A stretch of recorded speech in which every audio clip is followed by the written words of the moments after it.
Did you know that 75% of people fear public speaking more than death? It's true.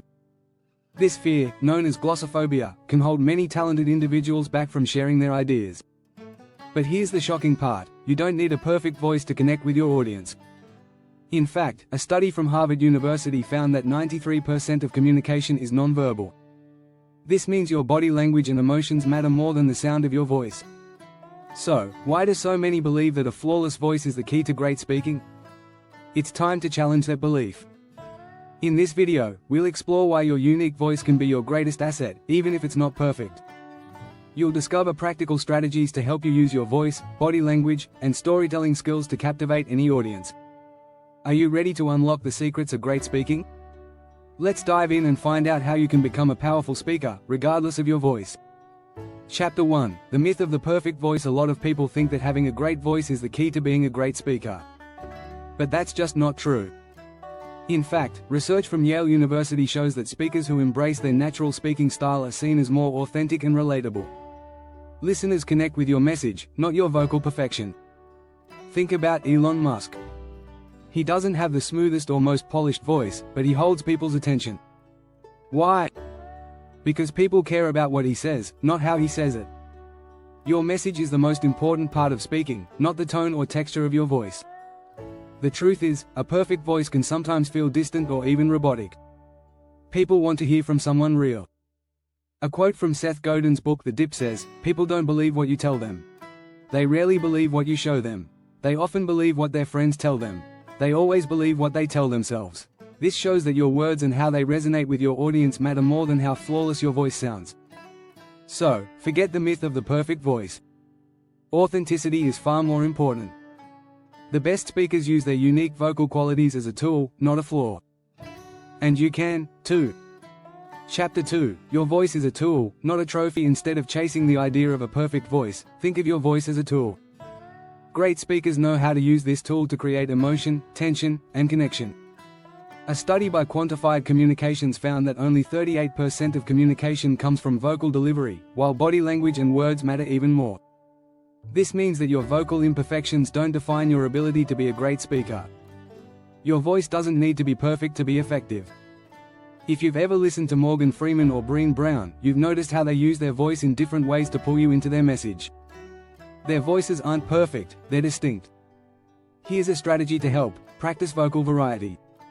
Speak in different tones, speeds, and volumes. It keeps your audience engaged and helps emphasize key points. For example, slowing down your speech when you want to emphasize something important can create anticipation. You don't need a smooth voice for that, you just need control. According to Chris Anderson, curator of TED Talks, a great talk is a journey. Your voice is one part of that journey. Use it to guide your audience, not as a measure of your worth as a speaker. Focus on making your voice work for your message, not the other way around. Chapter 3: From nervous to natural, embracing vocal quirks. Here's a secret: everyone gets nervous when speaking in front of an audience, even experienced speakers. The difference between a good speaker and a great one is how they use that nervous energy. Psychology Today reports that 75% of people fear public speaking, which shows how common that anxiety is. The good news? Nervous energy can make you a more engaging speaker if you know how to channel it. One key strategy is to embrace your vocal quirks. Whether you speak quickly, stumble over words, or have a unique pitch, these quirks can actually make you more relatable. When audiences see that you're not perfect, they'll feel more connected to you. Simon Sinek, in his book Start With Why, says, "People don't buy what you do, they buy why you do it." Your audience doesn't care if your voice shakes, they care about the passion behind your words. If you're feeling nervous, try this: start your speech with a personal story. Stories are powerful because they tap into emotion, and when you're sharing something personal, your nervousness can actually make your story feel more genuine. That vulnerability is what makes you memorable. Another strategy is to practice mindful breathing. Taking deep breaths before and during your speech can help calm your nerves and steady your voice. A study by the University of Pittsburgh found that deep breathing lowers cortisol levels, reducing anxiety. So, the next time you feel nervous, focus on your breath. You'll find that your voice becomes clearer, and your mind more focused. If you're enjoying this content and want to learn more tips on becoming a great speaker, be sure to subscribe. You won't want to miss the strategies we're covering next. Chapter 4: The Power of Pace and Pause. Mastering silence. One of the most overlooked tools in public speaking is the power of silence. Yes, silence. It might sound strange, but pauses can be just as important as the words you say. Studies from Harvard Business Review show that well-timed pauses help listeners process information, making your message more memorable. Think of it like this: when you speak quickly, your audience doesn't have time to absorb what you're saying.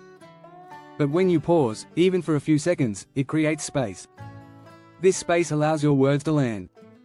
Winston Churchill, one of the greatest orators, was known for his dramatic pauses. It gave weight to his words and left a lasting impact.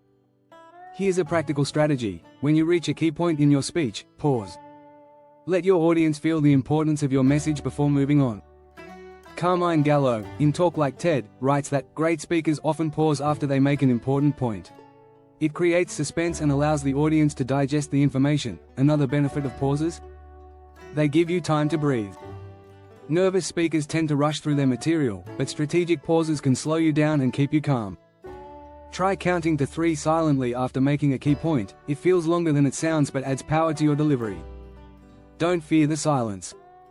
Embrace it, and you'll find your message has more impact than you ever expected. Chapter 5: Visuals and Vibes. Body language is your secret weapon. Here's something many people don't realize: body language speaks louder than words. Research from UCLA shows that 55% of communication is nonverbal. This means how you move, gesture, and use facial expressions is crucial to how your message is received. One fascinating fact: Amy Cuddy, in her famous TED Talk, explains that standing in power poses, like spreading your arms wide, before a presentation can actually make you feel more confident. So before you speak, try stretching out or standing tall. It can boost your self-assurance. Let's talk about gestures. Great speakers use their hands to emphasize points, create rhythm, and make abstract ideas more concrete. When Barack Obama speaks, he often uses open hand gestures, which makes him appear more approachable and trustworthy. According to the Journal of Nonverbal Behavior, audiences are more likely to remember speakers who use deliberate hand movements. A quick tip: don't hide behind a podium or keep your hands in your pockets. Instead, keep your gestures open and natural. Moving across the stage, maintaining eye contact, and using expressions that match your tone all enhance your connection with the audience. Body language isn't just about movement, it's about the energy you bring to the room. If you look confident, your audience will feel it. And the best part? This has nothing to do with your voice. You can be a powerful speaker even if your voice isn't perfect. If you found these tips helpful and want to improve your speaking skills even further, make sure to subscribe. Join our community for more insights and strategies to help you shine as a speaker.